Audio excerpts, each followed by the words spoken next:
6h06 sur Europe 1. Hier soir, le ciel était dégagé. Mickaël Poteau, vous l'avez annoncé. Tout sur une belle partie de la France. Oui, notamment dans le Beaujolais, à Saint-Jean-des-Vignes, où Europe 1 a suivi cette nuit des étoiles. Peu de pollution lumineuse, c'était l'idéal à la nuit tombée pour suivre les étoiles filantes. Noémie Loisel. Allongé sur sa couverture dans l'herbe, Axel, 55 ans, admire les étoiles filantes à l'œil nu.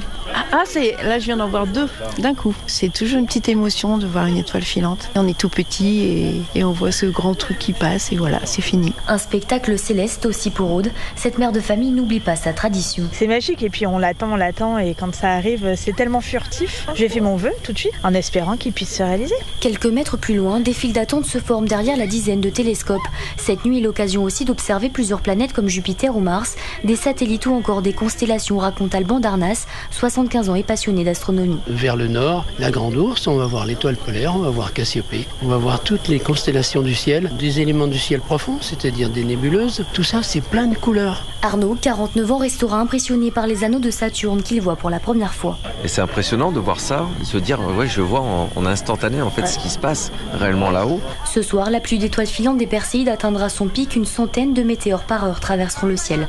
Saint-Jean-des-Vignes, Noémie Loisel, Europe 1. Et vous avez un site préféré pour observer les étoiles peut-être? Un lieu que vous connaissez bien, que vous aimez bien? L'Aveyron, le petit village de Lyocous, je pense 34 habitants l'année. Non, mais vraiment, il y a très peu d'habitants à l'année dans ce petit village de l'Aveyron, mais il est magnifique. Et c'est vrai que quand il n'y a pas de pollution visuelle, de pollution lumineuse, tout de suite, le ciel, on a l'impression en fait de ne pas avoir le même ciel entre Paris et l'Aveyron, ou en tout cas ces coins un petit peu plus reculés de la France.